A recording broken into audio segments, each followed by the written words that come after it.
What is up, everybody? Welcome back to another episode of Talk of the Tundra, a proud partner of the Blue Wire Podcast Network and the Eurostep Podcast Network. I am your host, as always, Numac, and joining me this week for a preview of a playoff game. Essentially, they got to win to get in. Jordan Tresky. Jordan, how you doing, buddy? Doing well.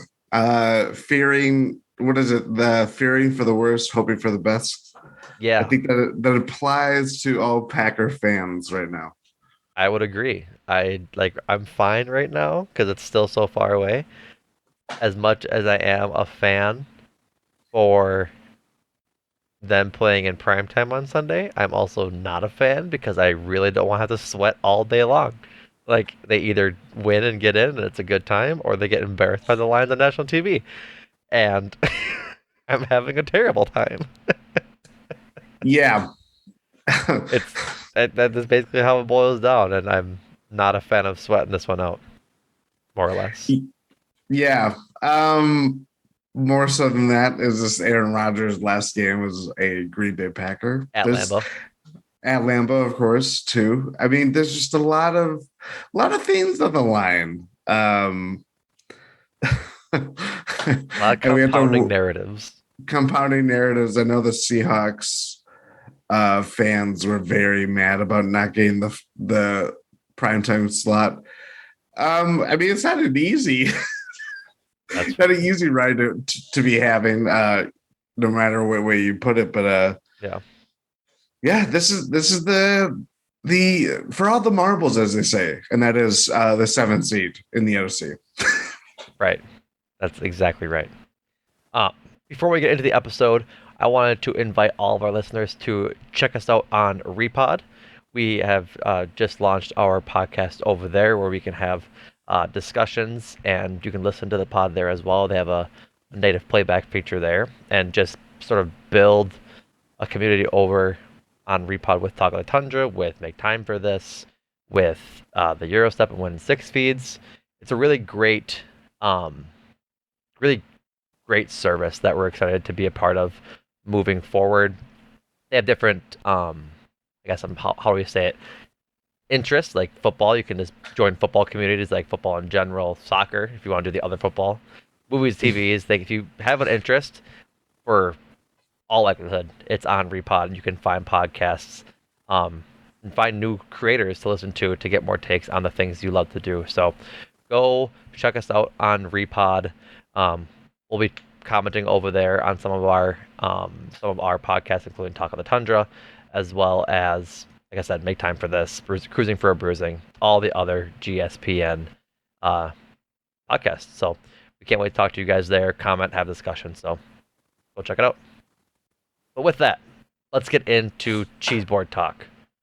Cheeseboard, the 16th edition of it. I still have trouble figuring out math with this new schedule.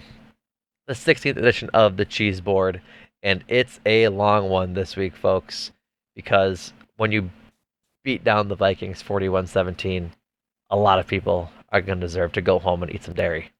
So, starting off with the obvious, Keyshawn Nixon gets a nice slice of pepper jack to put atop his sandwich this week. +2 for him. The biggest thing, obviously, just the first kick return for a touchdown for the Packers in over a decade. And it was an exciting one. And that's really all he needed to do. I think he had 3 snaps, like we said, 3 snaps this Yep. week. And he earned Special Teams Player of the Week for the NFC. So if you earn Special Teams Player of the NFC, especially for the Packers, you get 2 cheeses. Yeah, that's simple. Two cheeses for 3 snaps. That's the price of doing business for Keyshawn Nixon. Exactly. Also receiving 2 is Jair Alexander and his gritty nature for his work And his against big hats. his big hats. I think he got a gift from EJ, if I'm not mistaken. That was who he got that from. Big hats, obviously made famous by Brian Robinson of the Washington Commanders earlier this year. But yeah, Jair gets 2 for his incredible work on Justin Jefferson this week, and pretty much backing up his talk that he had all week. So that's really all that needs to be said about Jair. Also receiving 2 in the secondary is Darnell Savage with his pick 6. Um, really bouncing back from an up and down year. like we talked about in the post game Vikings podcast, just being benched, having a down year, but still handling it like a pro and showing up when you need to. He showed up when you need to. He made a great play off a deflection, returned it for six, and really swung the momentum of the game further in the Packers' direction than it had already been with the kickoff return. So you get the +2 for that. Yep, for sure. Also earning +2, the most points scorer in franchise history, Mason Crosby, gets a +2 for his career-long field goal at Lambeau that doinked off the crossbar and in, as well as just a solid game. I think 2 field goals made and all the extra points that went along with scoring the touchdowns. We got to double check. Yeah, 2 field goals and 5 extra points all made. So really great just to um just to get those points and be clutch when you needed to. I think it was a 26-yard field goal and then obviously the 58 I think is what it was. So big ups to Mason Crosby. Glad he could go and go out from distance. And 56 was a long on 58. Um, I think I saw from Matt LaFleur that he had thought about throwing a Hail Mary on that play, but before he could get the people out there, he saw Mason Crosby out there ready to go kick, and that he wasn't pulling Mason back and he wouldn't have come back. So good for good for Mason to have that confidence and just go out and kick it. Yeah. Um, that rounds it up for the twos. Long list of ones this week, earning a nice slice of Munster. First is Kenny Clark. Big game from Kenny Clark, stuffing run holes from keeping Dalvin Cook from having a big game, as well as the strip sack fumble recovery late in the game to sort of um, steal that game off of the Packers and kind of stunt any momentum the Vikings thought they were going to have. So really glad to see him really bounce back again, like the rest of this defense after not having a great year to start not having a great season to start the year. So he's definitely come on in this now, I think, 4-game winning streak, um, to really showcase why he is one of the staples of this defense. Yeah, for sure. Always rises up for the divisional games against the rivals too. I think he's had plenty against the Vikings. Mm-hmm. Certainly at home, definitely against the Bears. It's good that the Packers end the season with a divisional rival in that sense. Right.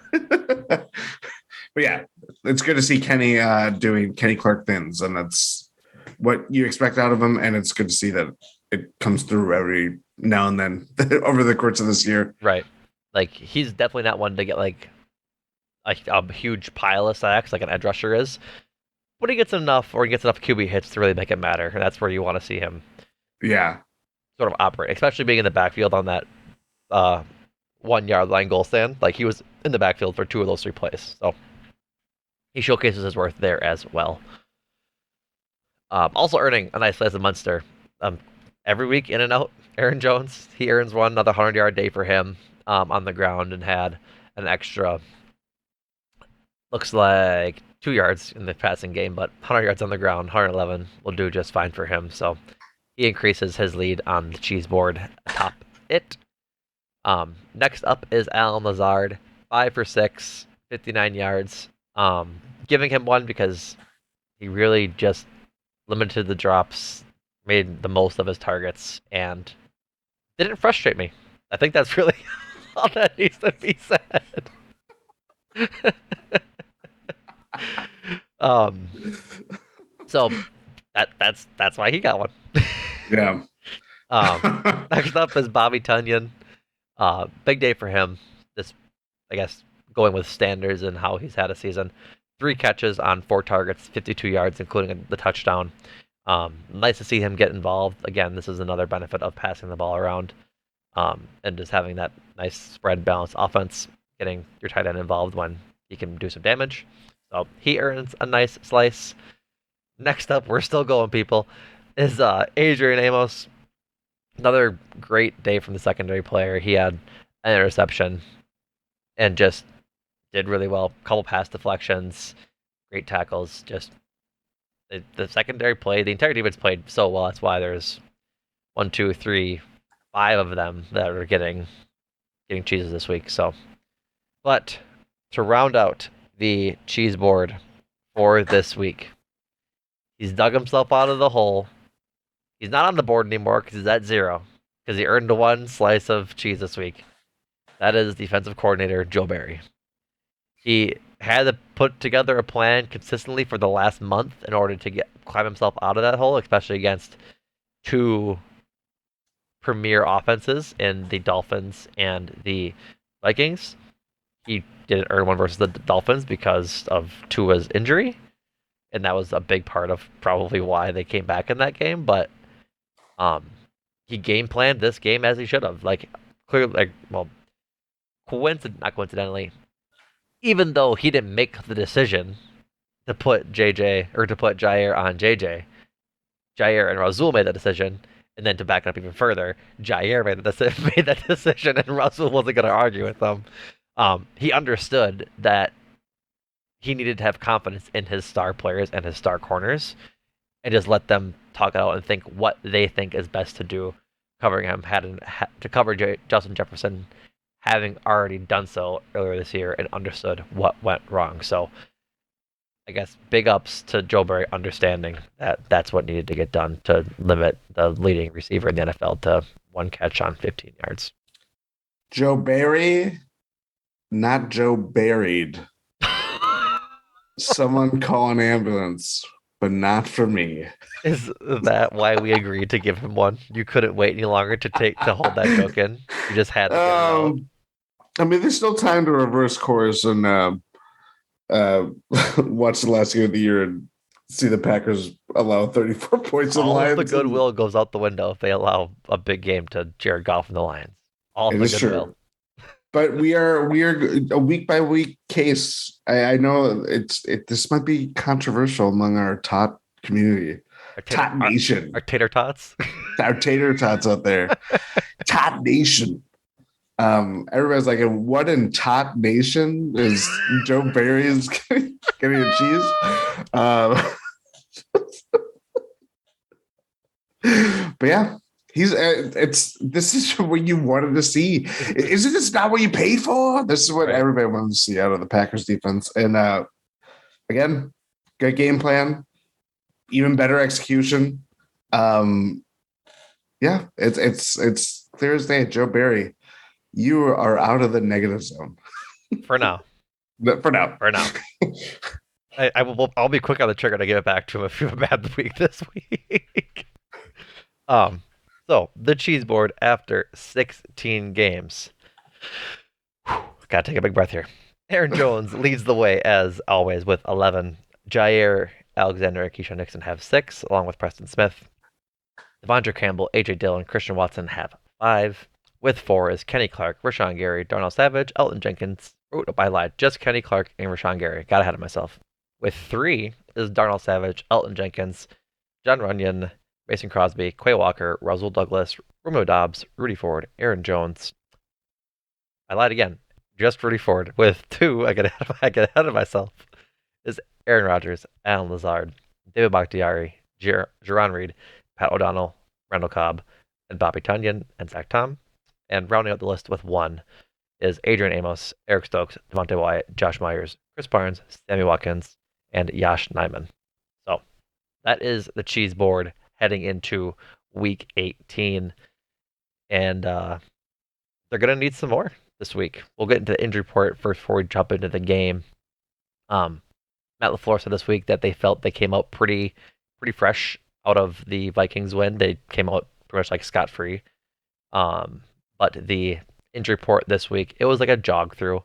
It says walk through on the injury report, but I think I saw like Rob Dombrowski and others saying it was like in between actually practicing and walking through. So they did some route running and things like that, but nothing too strenuous.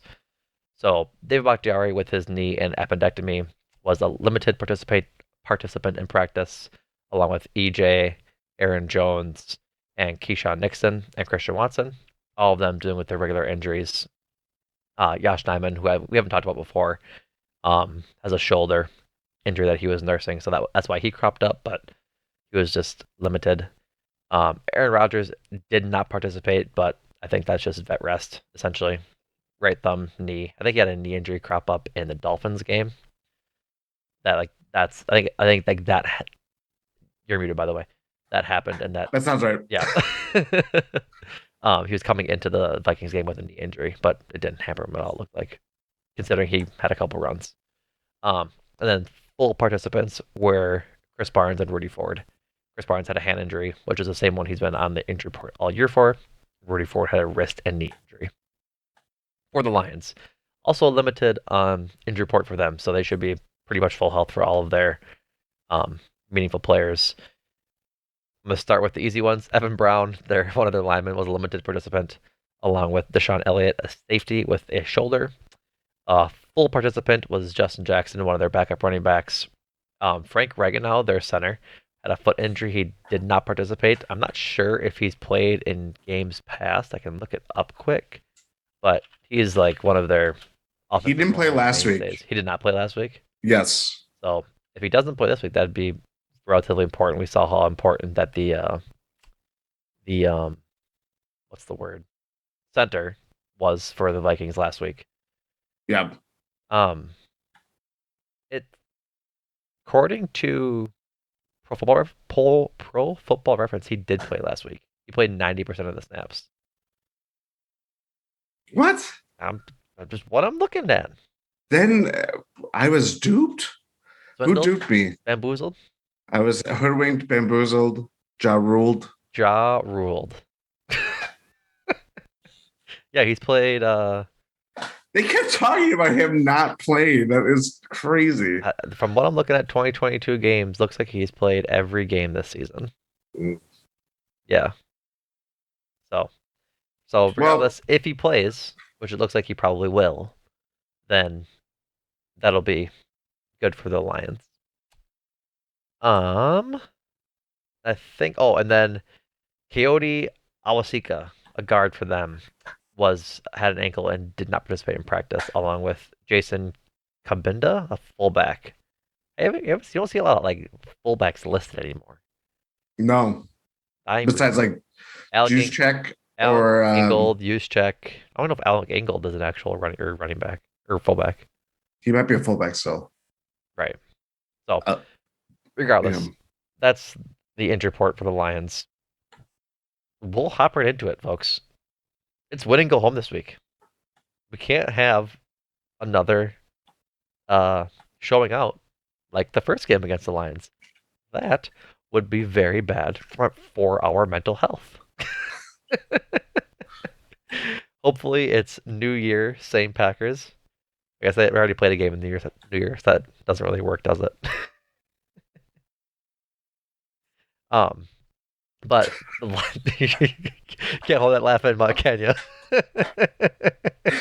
Oh, let's hope this is a new year, as in they turned the page. They were already building on something. Last week was the breakthrough. They're like, oh, we're just gonna start the season January 1st of 2023, when 16 weeks have passed in the NFL season.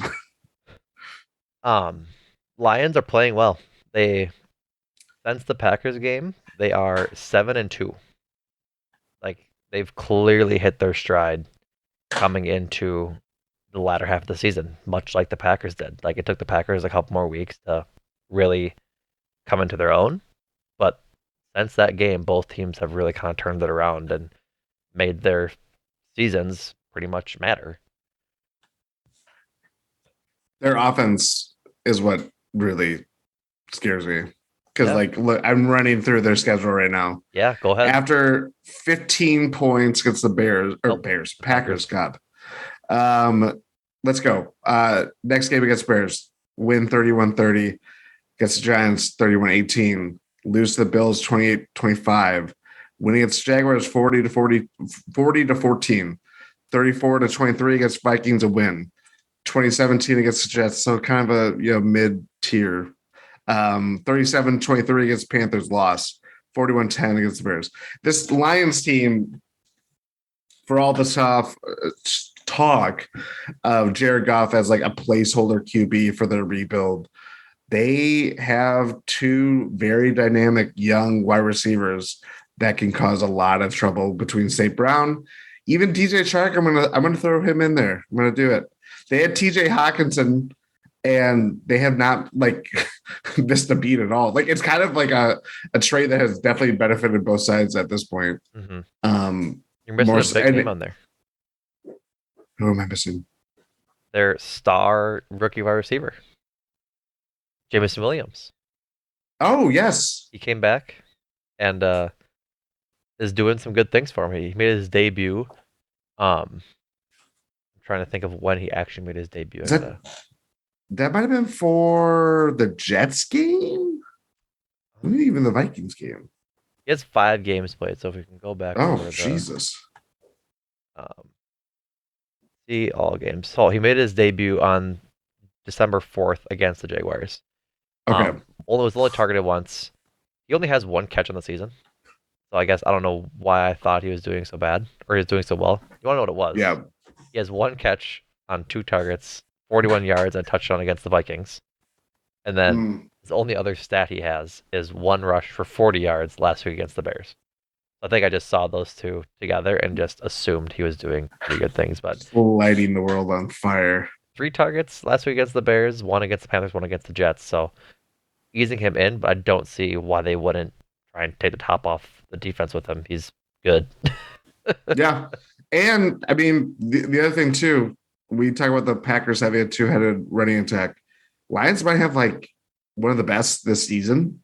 Yeah. Between Jamal Williams, who foreign Packer, maybe the best human ever. Noted Pokemon lover. Noted Pokemon lover. Noted Naruto lover.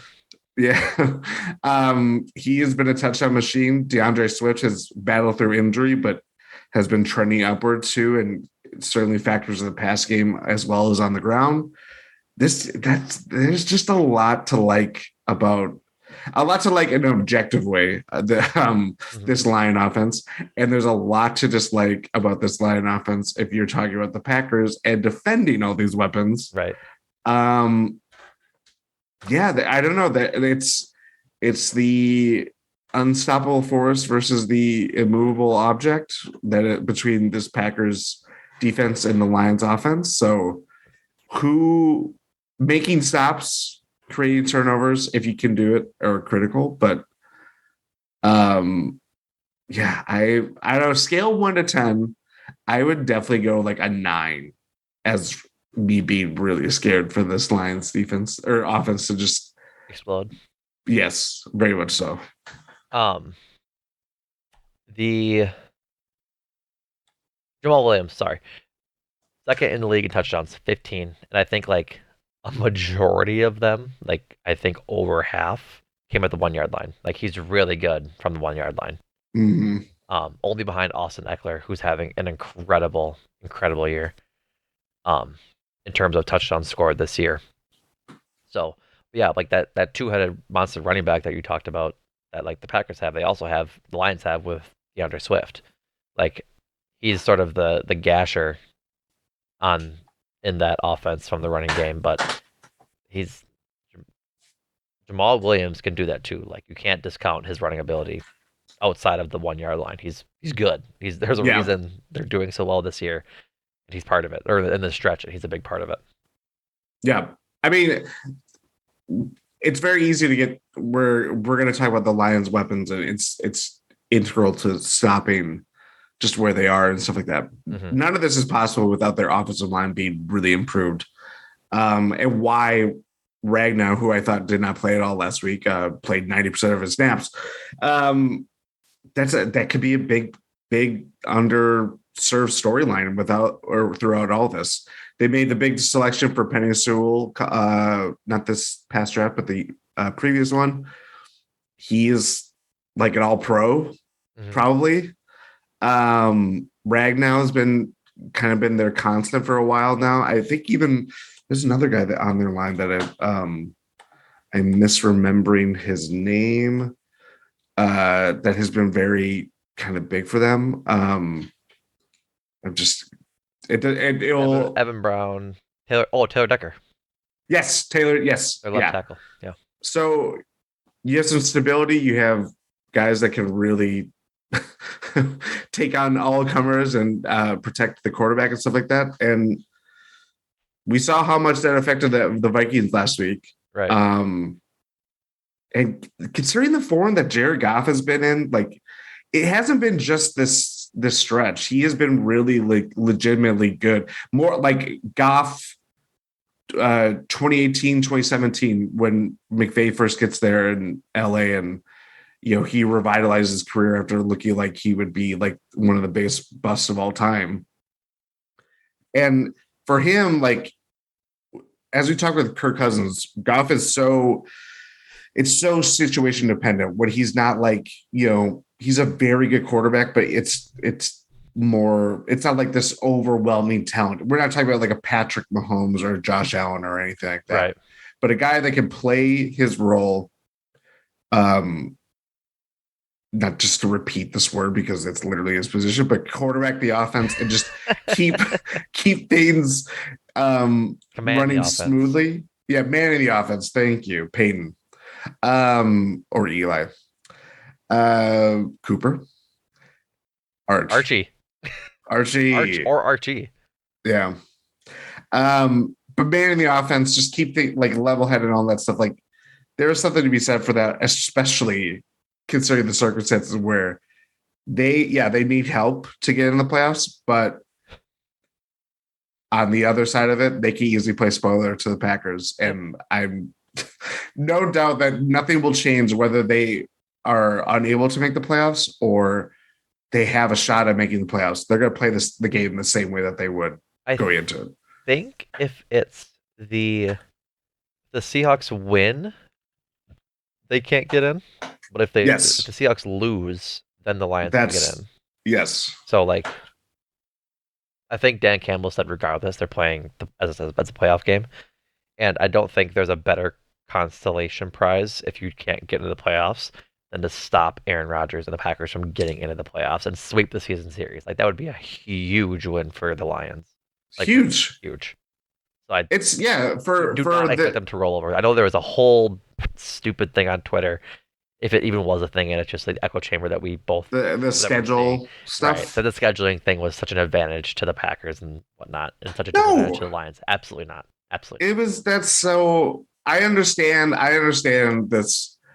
Um, does the NFL want to put their a marquee franchise as that has real implications to they're not in yet, Right. and there's so much writing on this game beyond the football field that would they like to have that be their primetime game?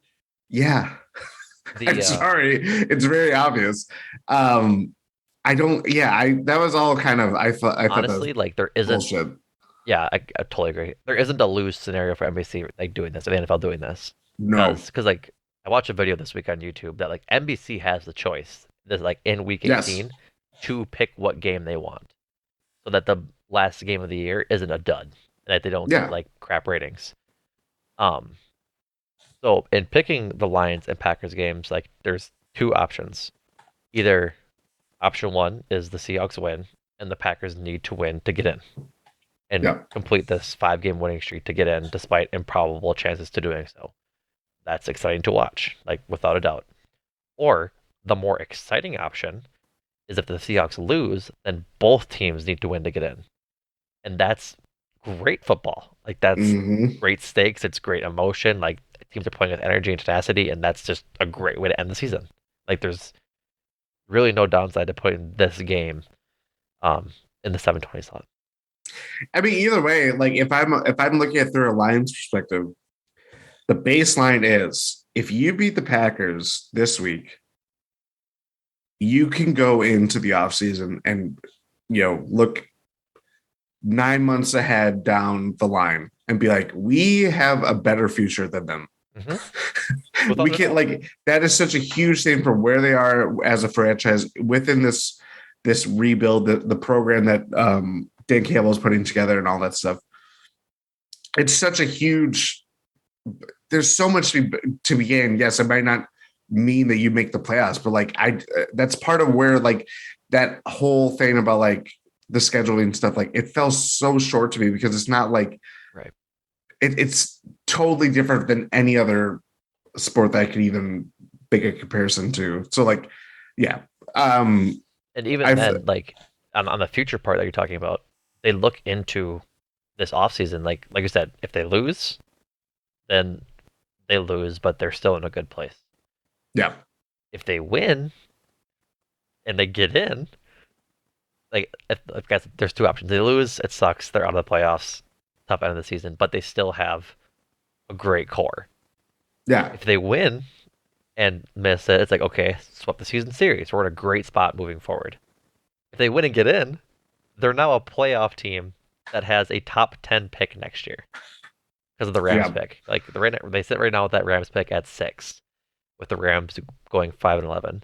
Depending on how the Rams pick goes, I think they play the Seahawks, don't they? Yes. Then they could drop to And top 5, or they're not dropping lower than 10 because the 10 spot right now is going to the New Orleans pick, which is going to Philly at 7-9.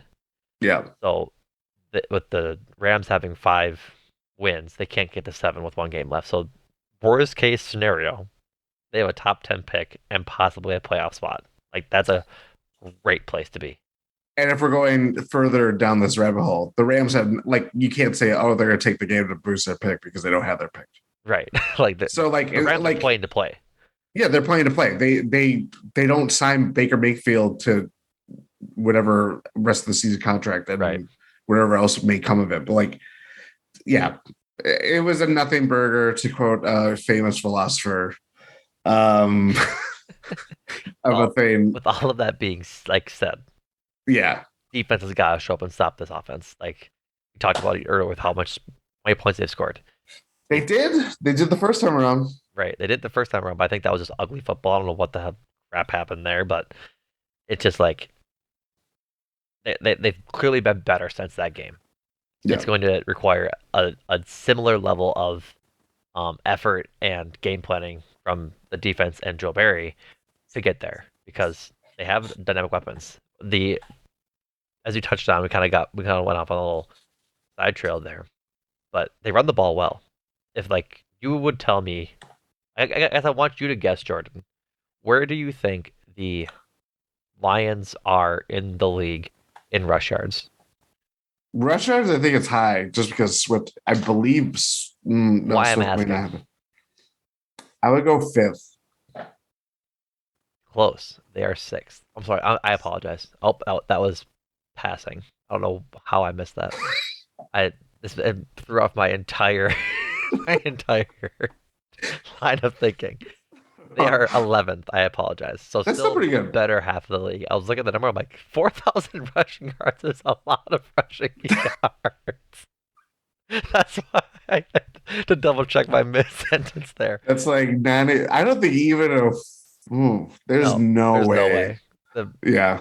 So yeah, There would have to be a 30 game NFL season for to someone to get do that. that. Yeah, but still 11th in the league, better than the Packers, who we've said have good rushing games. Um, Better than the Titans, who have Derrick Henry and reliable backups. Better than the Raiders, who Josh Jacobs is having a great year. Better than the Steelers with Najee Harris. Um, Better than the Dolphins with their Jeff Wilson and well, I gotta think of his name, Raheem Mostert. Backfield From the 49ers too, with Jeff Wilson right. Like and they just have a dynamic backfield. They both can catch the ball out of the backfield as well. So it's gonna be important to stop them. Like we made a point as to that the Packers' run defense wasn't so good all year long. I think this is going to be just another test and another test that the Packers need to pass in order for them to make the playoffs essentially. yeah, absolutely. Um, I wanted to look up how many points the Lions have scored in the second half during this stretch. I think that could be a battle depending on because obviously like we said Packers only allowed one touchdown to the two opposing offenses in the second half over the last during the win streak. I'm pretty sure. So yeah, since the bye week. So I think that could be an interesting stat to see, but I gotta find it first. um, Well, okay, so let's flip it. Going into the first Lions game, Hmm. big emphasis on this line defense is rating as one of the worst historically. They have seemingly, I mean, going through the run of scores in their since the last Packers game, they have seemingly um, come back down to earth. They're not as bad, but I wouldn't say that they are, you know, for as much as the Packers are coming back or regressing in a positive direction. The Lions are doing the same, but I wouldn't say their talent level is not any. You still think the Packers are a more talented defense. Right. Um, outside, I mean, they have certainly some pieces. Aiden Hutchinson's He's gonna be a problem. so good. Did you see that clip of him this week against the Bears at the end of the half? I Oh, watched that game. you saw that? You saw that play then? Oh yeah, Aiden Hutchinson, at the end of the half, knew that the Bears needed to get out of bounds to like throw a Hail Mary. So rather than lining up on the line, he stood 1 yard off of the sideline, off of like a receiver that just like wasn't there. He was basically they basically were playing 10 on 11 if you were the back, uh, if you were Justin Fields. Thinking about it, Justin Fields throws like the out route to the receiver, who was wide open, but then Aiden Hutchinson like steps in front of him and picks it off, and he doesn't return. I think he just like goes down or gets tackled, but really just a smart play that you can really only do once. But yeah. just a great play because they were, I think, down. Not no, they weren't down. They were kicking their butt. They led 24, 10 at halftime. So, but just a smart play to make sure the Bears couldn't get momentum going to halftime. Um, and obviously the Packers had their worst offensive performance of the year Yep. against the Lions. Rodgers in that game looked definitely the worst game I can remember him playing ever. Um, Objectively speaking, there's probably other ones that come to mind, maybe the Saints game from last year or whatever the case, but like it was just the worst habits. It was the worst. It was bad throws. It was just nothing. There's no pulse on like what he was doing, and he was just trying to find something to salvage that game. Right. And it was just abysmal. It was just this abominable game. Now he's not. He's much improved, obviously, that you can easily just say, like, well, that was one game. You can just throw it out. Mm-hmm. But we also know this isn't how we're talking about Rodgers now, even during this winning streak. I don't. If I had to put a letter grade on it, I think it would just be like a solid B. It's not like overwhelming. Like he has those throws, but like Right. there's still like stretches that Where he hasn't played well. Like it's simple as that. Like you say yeah, B, I like say B minus. Honestly. yeah, like there's drives where like he'll have he might have like four really good plays, but there's one that's like, oh, you missed Watson on a deep bomb, Yep. or you took a sack or didn't throw the ball away. Like Yep. those things, like it just keeps like niggling, and it's like Right. I don't know. The It gives me perfect game some hasn't been pause. thrown yet by Rodgers this season, and there's opportunity to, but he just hasn't had the mistake-free game, which is tough to do in the NFL, regardless. But it's the same issues we've seen throughout the season, like taking an untimely sack, not throwing the ball away, like you said. Like those things are things that he shouldn't be doing as a Yeah, Hall of Fame Super Bowl winning quarterback. Like it's just inexplicable sometimes, which is why that B minus grade exists for him right now. yeah. So Before we we get obviously before we move on, I did find not find. I've just opened up all the box scores there we go. for the Lions second half scoring. They haven't went a game since the Packers game without scoring a touchdown in the fourth quarter, which is Wow. like, I'm sorry, besides last week when it was 41-10. They scored a field goal though. So they've scored in every fourth quarter they've played um since the Packers game, which like is evidenced as the same thing as the Vikings. They don't roll over. They have a very strong head coach and leadership with them that they're not going to ever stop trying to win the game. Like I think that's without a doubt. So you're gonna need a complete game from the Interesting. defense regardless, but I think that's enough on the defense. I just wanted to tie Close the that circle. knot, Yeah. the loose ends on the arguments. So, but Yeah, I'm right there with you. I think that with how bad this defense is, like the defense has allowed the most yards in the NFL all year long. That's for sure. I have that column sorted properly. Um, but last week was the Vikings. They're second worst. Like I think the opportunity is there to have a similar type of game. Maybe they don't have three interceptions and a kick return touchdown again, but hopefully the offense can move kind of how it did in the second half. Like I think the offense was grinding in the first half, to be completely honest. Yes. And in the second half, once they had that comfortable lead, they kind of had their wits about them and scored 14 points in the second half. So if they can have the success in the first half and have a four complete games of offense, because I think they will need it to score the points in order to not kind of clinch when the Lions start coming back in after halftime, as they're pretty much evidenced in doing. That's what makes the start of this game really, I mean, the whole game is going to be compelling. What am I talking about? No, But no, I, I think it was the Dolphins.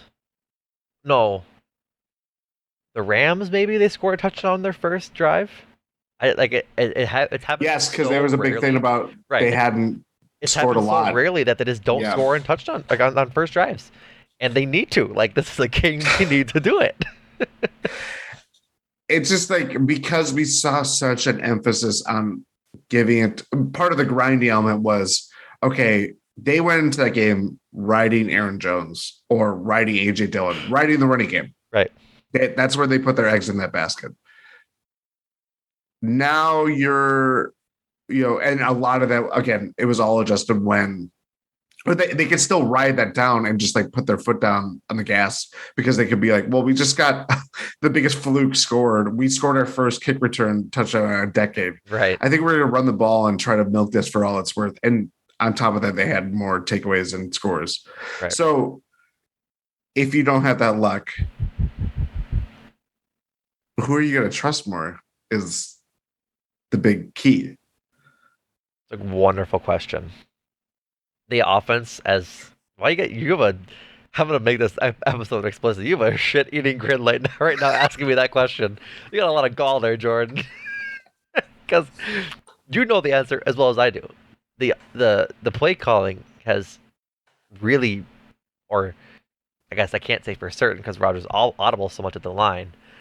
The way the game has been managed by Rodgers and how it's been called by the floor would tend to lean they're going to trust Rodgers to throw the ball and win in the game versus running Aaron Jones to lead them to victory. Like some weeks they do, some weeks they don't, but it's hard to walk that line and figure out what's the best thing to do when your best player is Aaron Jones regardless. Like I think Even at whatever percent he is right now.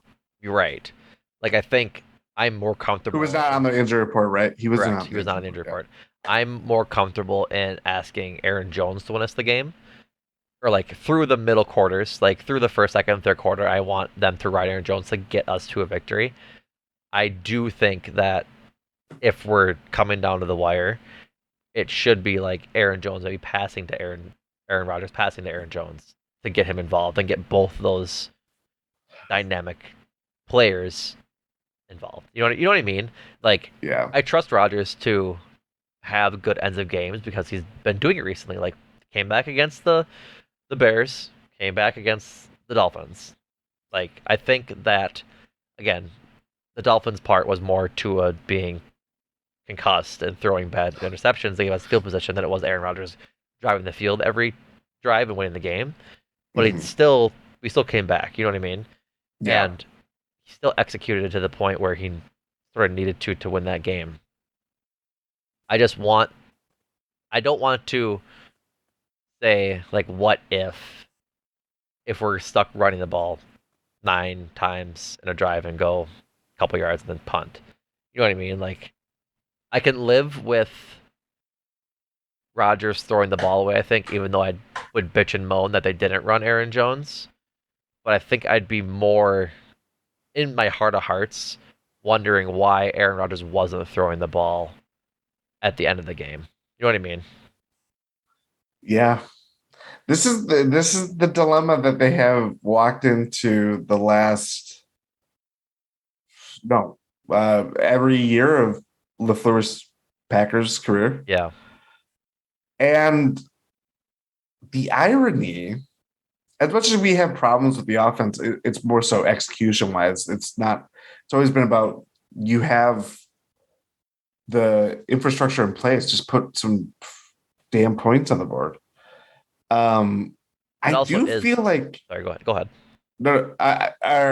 Just to finish my thought. I do think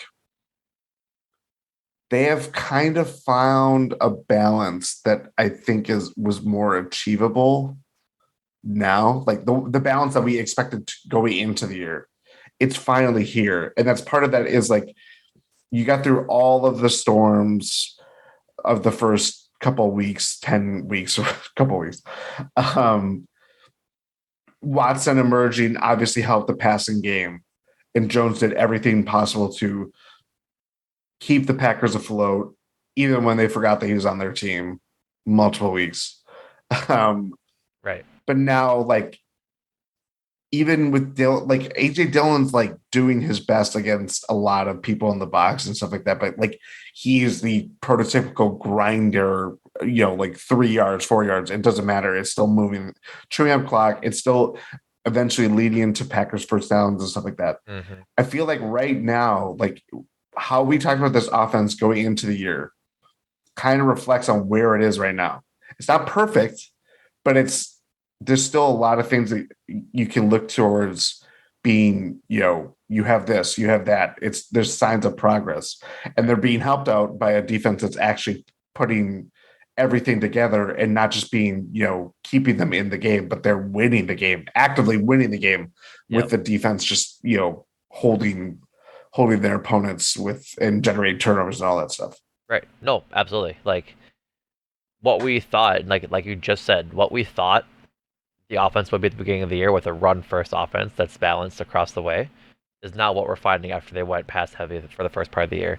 And to touch back on my apologetic interruption, is that I disagree slightly that we haven't been okay with that we've been okay with the play calling like most of the year. Like we have problems with some of the play calling, Yes. particularly down and short. Like goal Yeah. line, 3rd and 1, 4th and 1. Rarely do we see consistently an AJ Dillon A gap run. It's Yeah. always outside, and that's like the frustrating part about some of these things is that okay, we have the formula with Quadzilla and a good line. Just run it forward. Don't pitch it out laterally. Don't get cute. Run it. They get cute. They really do. Mm-hmm. Like I think we've become such a great like maybe best in the league running team outside the tackles that when you can really just run up the middle, they get baited into running outside because we're so good at it, Mm-hmm. especially in tight um, formations. Like I feel like sometimes we'll see a big line and then like a slot receiver and a tight end, and they'll still go outside. It's like Mm-hmm. just run inside the tackles there. Yeah, it's too much work. Yeah, Too much work. You're running more to bounce outside than you would yeah. be just like trying to get 1 yard. I trust AJ Dillon with a lot of things, and I think a lot of that is running up the middle for a yard.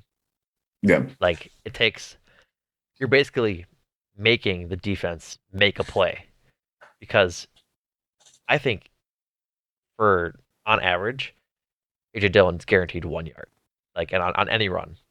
But when the line makes a mistake or the defensive line makes a play and shoots a gap and trips him up for less than a yard, that's a good defensive play. Like I like that Mm-hmm. play call. It just didn't work out because a player made a play. I'm fine with that result, honestly. But on average, I think Aaron AJ Dillon can get a yard on almost any play. Yeah. So I think that's just some of the stuff we need to figure out. And the long throws on 4th down, like 4th and short, and they throw it 60 yards. Like we don't need to be doing those things. But we've mitigated play calling enough that we don't need to re-litigate it. Um, weirdly, I should say weirdly, coming back down to earth. Christian Watson hasn't had the best couple of games since his explosion. I think if he explodes this game, he wins Rookie of the Year. I really do. Like this push began with his explosion when Robo Dobbs first went out, and he was the guy. Did he not have? He didn't have a touchdown. Well, he had the one. He had the running touchdown. He didn't have a receiving touchdown the first line before the first Lions game, right? Or after. Correct. He didn't like the Lions game ended, and he had the one touchdown earlier in the season. His first receiving touchdown came against the Cowboys, which was the next week. Um, he probably gets a Okuda on him, right? Probably either him or Lazard. Like knowing Lazard has the propensity to catch balls for first downs and touchdowns. Um, I could see them putting Jeff Okuda on Lazard, maybe like split him between him and Watson, depending on the scenario. Because like if Lazard does his role this week and catches balls for first downs and moves the ball for them, then I think that's something the Lions are going to want to limit, and why I could see them putting Jeff Okuda um on Alan Lazard. But again, I see your point of view in that they could just throw him on Christian Watson to keep him in check. So it's really just depending on how that defensive coordinator really wants to run it, because I think there's the validity to both those game plans. You being Aaron Glenn, that is the Lions defense coordinator. Yeah. Yeah, it would to be. Big star of Hard Knocks, by the way. If you haven't watched the Hard Knocks Yes, season that's on right. the Lions, it's really, really good. Um, it would be a good. I think you even mentioned after the Vikings game. It would be good to see Dobbs make a little bit of noise. Yeah, he's been quiet. I think it's more so that they're just healthy, Yeah. and he's become a victim to what I have been preaching as a good thing for the Packers offense, in that they've been spreading it around. Um, Again, this week, if I can quickly pull it up, um, 10, I think right? that was last week or 2 weeks ago now. Packers had one, two, three, four, five, six, seven, eight receivers, along Ah, with three rushers, including um, Aaron Jones, AJ Dillon, Patrick Taylor. So everybody's getting involved. And I yeah. think he just became a victim of this style of offense, which I'm okay with, because I think this style of offense leads to winning for this iteration of the team. When he was going off in the early parts of the year, people were hurt. Sammy Watkins was hurt. Randall Cobb was banged up. Like he was Lazard. Lazar was getting same thing. He was getting targets because there was nobody else to throw to. And Mm, so having coming off the injury and coming off the injury at when he did, when the Packers are starting to get into the swing and find out that spreading the ball and throwing to everybody who can catch the ball is a good style of offense for this team. I think he is getting less targets that way. Like I think that's really all it is. I don't think he's lost trust from Aaron Rodgers or just receded from as a rookie receiver. I just think there aren't enough plays in the game for him to be targeted as much as Christian Watson or Aaron Lazard. Honestly, yeah. Yeah, it's, I mean, we saw it was flipped when Watson was trying to find his way. Dobbs was kind of the hot hand, or it comes and goes, especially when you're that young. It's your rookie season. right? Now you throw in a high ankle sprain, which is not an easy Mm-hmm. injury to come back from at all, especially Absolutely. mid-season. So yeah, he's on the field. Doesn't necessarily mean that like he's got the same spring in his step as he was, to start the year and stuff like that. Right. But yeah, just more so Dobbs. It could be Tunyon, who had a good game last week, and Yep. obviously earned the cheese. Like just someone to kind of an added piece to the pie of just you never know where those like plays are going to come from. Right. But there's three or five that are going to dictate whether the offense is clicking, and throw Randall Cobb in the mix too. Mm-hmm. The offense is clicking. It puts points on the board, all that stuff. There's going to be those plays where it's like we're gonna be right here talking Sunday night, whether win or loss, and be like, if they had made that play or when they made that play, Right. that's when like it just flips things, and it's always hard to forecast where that's going to come from, but like it just happens routinely. Right. No, absolutely. I think that it's a great thing for an offense to have when you don't know who's going to show up big in a game. Like, Yeah. it makes the defense plan for everybody. Like we just saw, Bobby Tunyon gets a cheese for 3 catches and 50 yards on touchdown. Like he Yeah. has that ability to make impact plays if the defense doesn't account for him. Same thing with Mercedes Lewis. Like it's really good to Yes. have this really vast amount of playmakers on your offense when you need them to make plays. I think it's a direct contrast of why past iterations of this team failed. It was the Aaron Rodgers and Devontae Adams. That was It's the go-to. right in. Yeah. You knew teams knew what was going to happen. Now they have options. Rodgers has to go through his reads. He doesn't just look at Devontae Adams and knows that Tay can make a catch. He has to find the open receiver. He has to look for the best throw possible. Where that just wasn't the thing.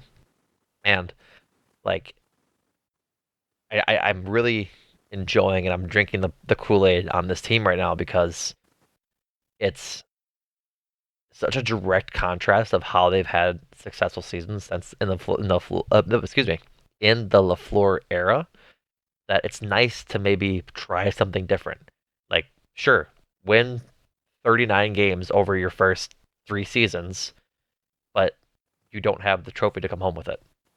So at which point maybe You don't even have a Super Bowl appearance. exactly, like it's better that maybe they are finding their groove right now. Like we said it last episode, and I've said it with people on Twitter. I've said it with coworkers. It's very 2010 like. Like if they go on to do it, which we're a far way off. We're at least 5 games away right now, Yeah. or at most 5 games away. Hmm. It will be the same pathway. It'll be the exact same pathway. They were the 6th seed in 2010. They'll be the 7th seed if they get in now. Like they don't have another home game at Lambeau. This is the last No. game of at Lambeau this season. We'll have to go to a division winner. It was the Commanders or the Eagles in 2010. It'll be whoever this round. If they're the 7th seed, which they are going to be, they'll have to face the top seed in the second round, which they did in 2010 against the Falcons, and then go on the road in the NFC Championship game if they get there. Like it's it's mirroring what we've seen already and how they won, just with a different iteration of the team. And I do think that having watched a decade and a half of Rodgers' playoff chances and watching them go 13-3 or 15-1 or 13-4 and flounder early, like Hmm. 15-1, they lost in embarrassing fashion to the Giants at home. Like, remember we said, maybe we haven't talked about it on here, but it's been talked about ad nauseum in the Packers fan realm. Teams aren't afraid to come to Lambeau anymore. Like, we're No. not a cold weather team anymore. It's just we're just not like the, nobody's afraid to come to Lambeau anymore because we haven't proved to the teams coming into Lambeau that they should be, Yeah. and that's maybe a good thing. Maybe we don't need people to come to Lambeau and be cold. Like it's cold, yeah, but it's cold for everybody. It's cold for Rodgers throwing the ball. It's cold for everybody catching the ball. Why not go to San Fran and play in the nice weather? Why not go to Dallas and play in the dome? Why not go to these other places where it's not 8 frickin' degrees and see what your players have to offer in the best conditions? Not a Dan Campbell has something to say about it. We got a little bit we got a little bit ahead of No. ourselves, but it's like you know what I'm trying to say. No, of course. Yes. The similarities, pathway, everything like that. Right. It's all there. It's all there. And it's it's like I said to start this podcast way back in September to preview this season. I don't think I actually previewed the season, but I was when we our first couple of games, I said let's just simulate to the end of the last game of the season and be like the Packers are going to be playing for their playoff lives against the vastly improved Detroit Lions. Just as we all predicted. I saw into my crystal ball, I saw Jared Goff. Oh, I think your mic came out, Jordan. I don't know what happened, but I was ready for for the big climax, and I didn't get it. I got it back on. Damn it. It's all Ugh. Ugh. I was so like just okay. But yeah, long joke short. I did not predict the Packers having to play for their playoff lives right. the last game of the year. No, and Here we are. here we are. I don't think anybody would have predicted this. Like, I think if anybody tells you that they I don't think anyone would have predicted this this until last week. this flight, like this like up and down season, this pathway, I can't like formulate the words here, but Scenario. yeah, this scenario of the Packer season where started off fine, like they were 3-1, I think, and Yes, they were. then they went all the way down to 4-8, and now they have a chance to be 9-8. Like, I don't think there's someone who told you like, yep, I predicted that right here in this article or right here in this podcast. I think there was varying opinions on how their season would go. Like, I think there's people who definitely thought they could have a good season, be Super Bowl contenders, as we all did. But there was definitely people out there who were like, they could be bad this year. They could be worse than we think, given the loss of Devontae Adams, loss of the coaching staff, and just general who's going to catch the ball scenarios. This like middle ground, I don't think any of us saw. Throw the Lions in that mix. I mean, they were Right. if they were 7-2 in their last 9, they were 1 in I think they were 7, 1-6. 1-6. Take a look. Yeah, because yeah, both teams are 8-8. Yeah. And the other tiebreaker. Yeah, but I mean, this matchup again, no one could have predicted this until like maybe last week or 2 weeks ago when it became more a it's obviously easy to say now that it's a likely scenario, but it was not at the time. There was still so much help that both teams had to have Right. happen. And yeah, I this is a big game in terms of like I know we talk about like rivals and NFC North and all this stuff, and obviously it goes to the Bears, even though it's not really a rivalry in my mind, at least in the last 30 years. Vikings have always taken that in my mind. But this might be the biggest Packers Lions game since the playoff game.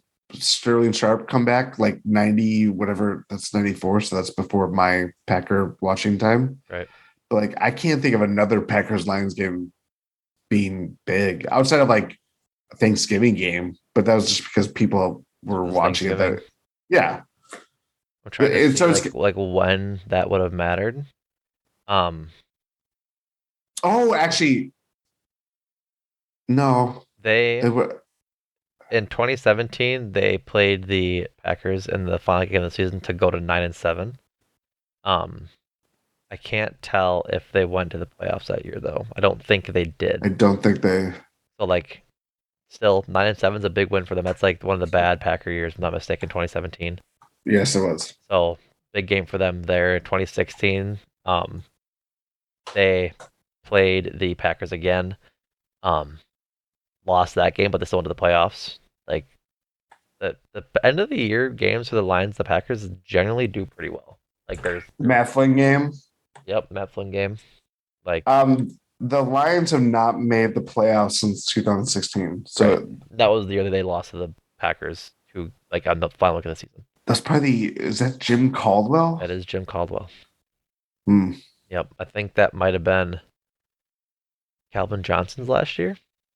Maybe. Oh, he might have retired before that, actually. Yeah. Yes. Same ballpark. Yeah. I think he's not in the box score, but I assume would mean he didn't play that year. Or that year. Yeah. Because if he's not in the box score, then he likely didn't play. I know. It's gonna be fun. Yeah. Lions. I'm nervous but excited. Yeah. Yeah.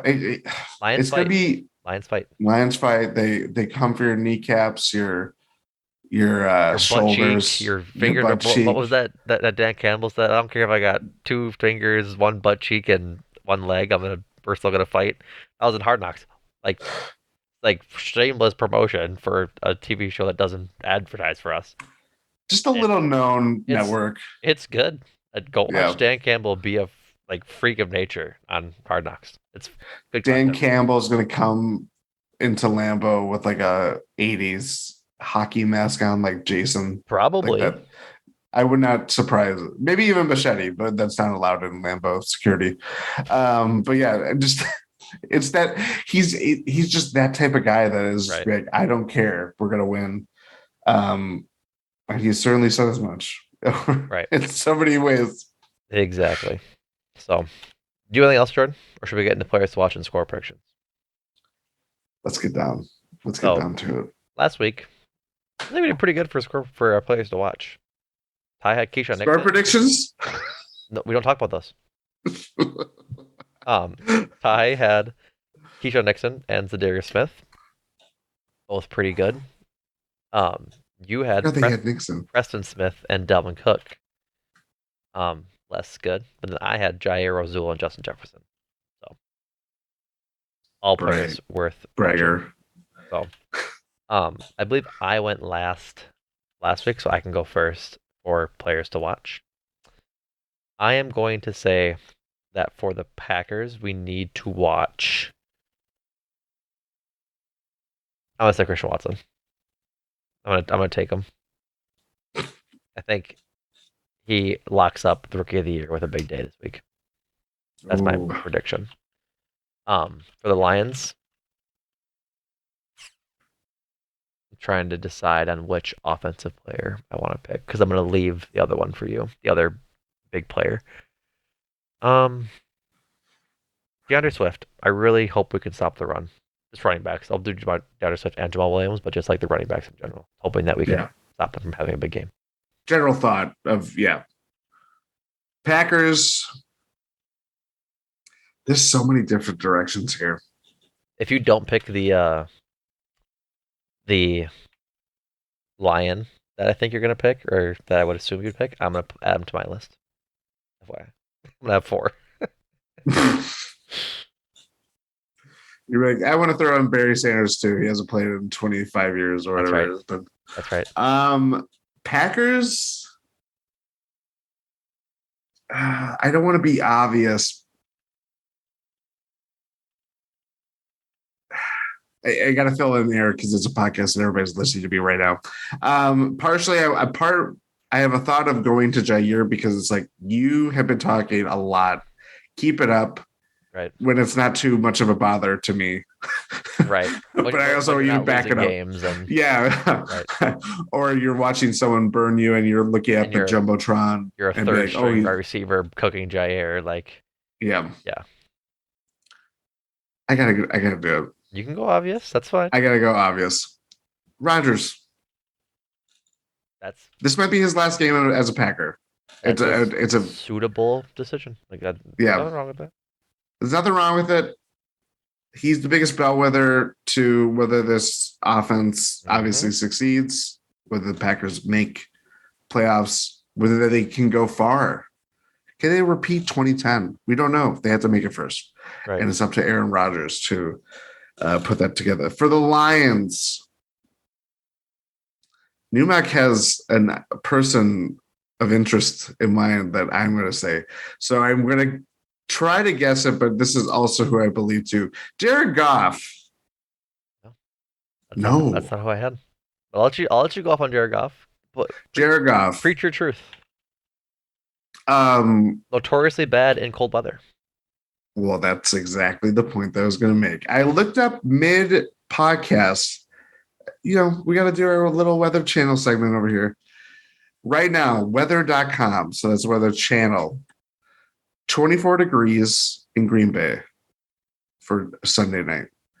83% chance humidity. The moon rise will be a waning gibbous. We're starting to lose the plot here. Jared Goff, a California kid, played for the Rams, also located in California. Notorious when he played for the Rams until he moved to Detroit, who plays in a dome. In Michigan, right? In Michigan, that is not on the coast. That's not where he was born. That's on the third coast, as people have tried to make that a thing with Lake Michigan. Yeah. Not on Lake Michigan either. It's on the other side of the state.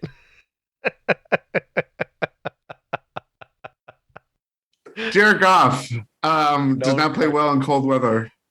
That's not that cold that he's projected to play in right now.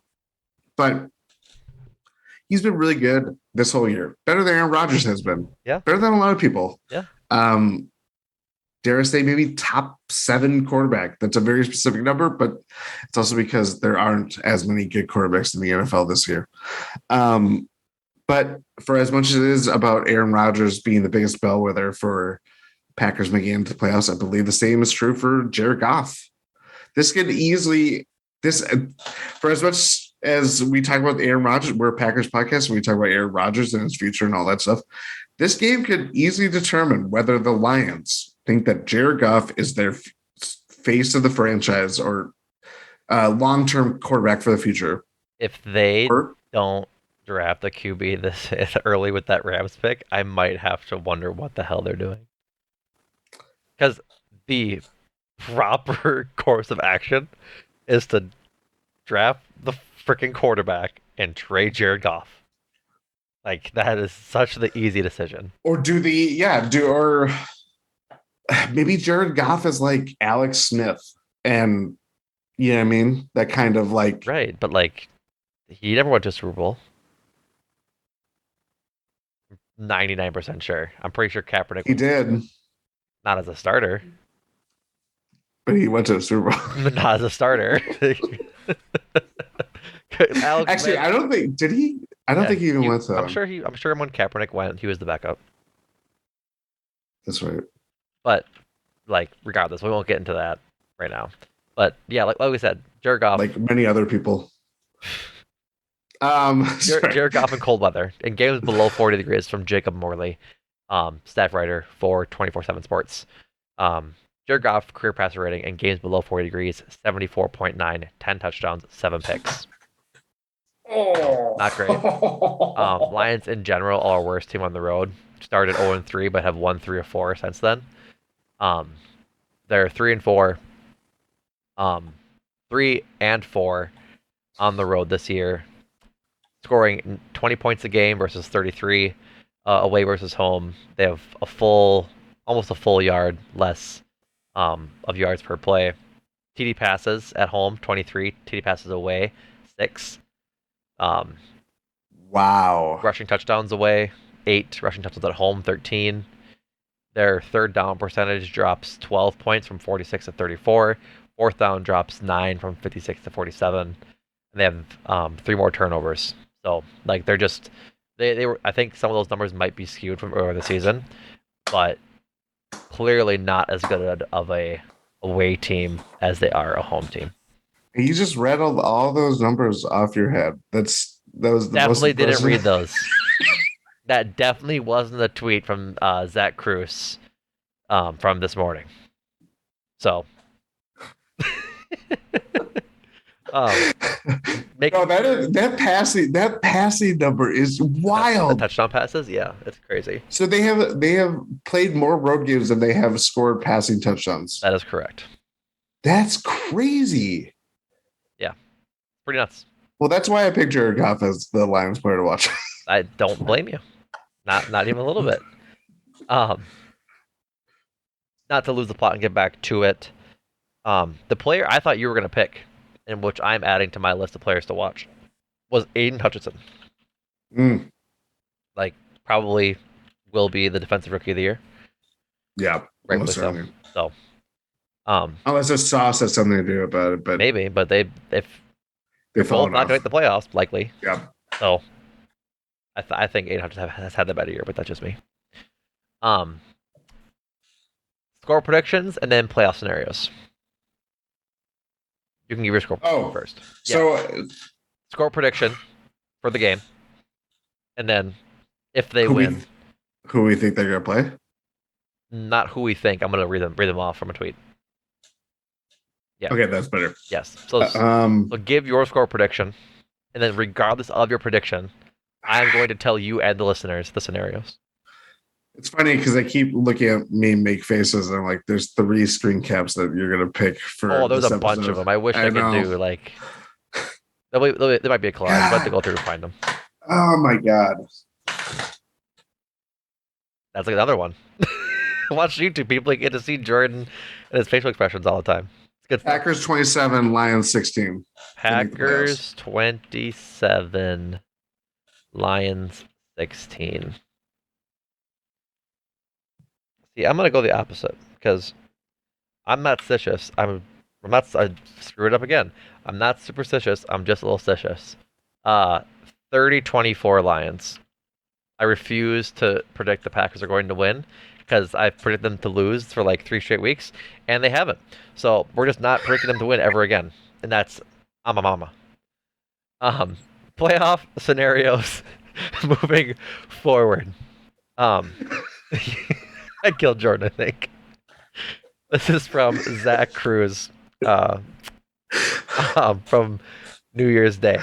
If the Packers win this week, big if, here are the scenarios in which I believe I'm sure it's right, but playoff scenarios of other game results next week. Yeah. If Philly, Dallas, San Francisco, and Minnesota all win, Green Bay plays at San Francisco. Ugh. I'm listen. We just talked about it. Let's go play in some 80-degree weather. Honestly, I would have visible hey, they or went. They went to the San Francisco last year and won. it's true. I ain't saying. I'm just saying. Um, But if Brock Purdy. right, same thing. Like it's not Jimmy G. It's Brock Purdy, which is Brock P. who to his credit has been playing fantastically. Mm-hmm. So if San Francisco, Dallas, if San Francisco and Dallas win, and Philadelphia loses, Green Bay would play Dallas in Dallas. Like obviously these are all away games. If Minnesota Ooh. wins and San Francisco loses, Green Bay plays Minnesota. If San Francisco wins and Dallas, Philly, and Minnesota all lose, Green Bay plays Philadelphia. But there's no way that um, Minnesota loses to the Bears because Bears don't have Justin Fields. Like I just don't see Minnesota losing next week.